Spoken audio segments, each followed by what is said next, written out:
আমরা বলেছিলাম ফেসিবাদের দোসরদেরকে বহাল রেখে আপনি বেশি দূর এগোতে পারবেন না।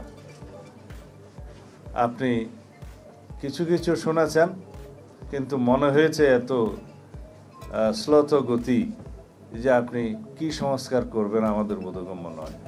হাসিনার অধীনে নির্বাচন করে কি? তারপরেও বিএনপি সহ বিরোধী দলীয় নেতৃবৃন্দদেরকে সাজা নিশ্চিত করেছে। এই নিশিরাতের আদালত বসিয়ে তারা আজকে কোথায় আমরা জানি কে কোথায় আছে। কারো বিরুদ্ধে কি কোনো রকমের কোনো ব্যবস্থা গ্রহণ করা হয়েছে? হয় নাই।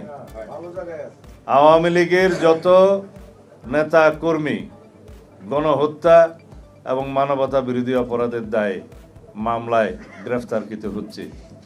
শুনছি 550 মতো না 572 জন একটা সংখ্যা দেখলাম, সব জামিনে মুক্ত হয়ে গেছে। কারা দিচ্ছে সেই জামিন? ওই বিচারকরাই দিচ্ছে।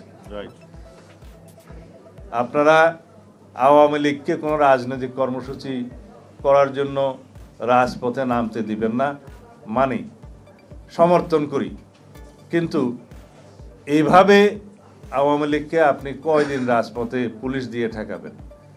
আপনারা বলবেন আওয়ামী লীগকে নির্বাচনে আমরা চাই না, আওয়ামী লীগ এদেশে রাজনীতি করতে পারবে না, কিন্তু কি পদক্ষেপ নিচ্ছেন?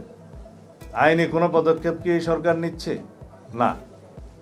শেখ হাসিনার নিয়োজিত চুক্তিভিত্তিতে মন্ত্রী পরিষদ সচিব আপনি সরকারের দায়িত্ব নেয়ার পরে 2 মাস 5 দিন পর্যন্ত বহাল ছিল।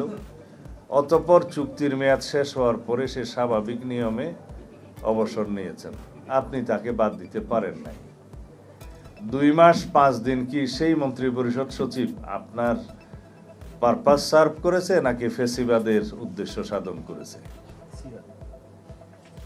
এইভাবে প্রশাসন সর্বত্র এখনো পর্যন্ত যারা প্রশাসনের দণ্ডমুণ্ড হয়ে বসে আছেন, আমি জানি সচিবালয় সহ সর্বত্র মাঠ পর্যায়ে সেই প্রশাসনের সমস্ত জায়গায়, গুরুত্বপূর্ণ জায়গায় ফেসিবাদের দোসররা বসে আছে। আপনি কিভাবে সফল হবেন জানি না।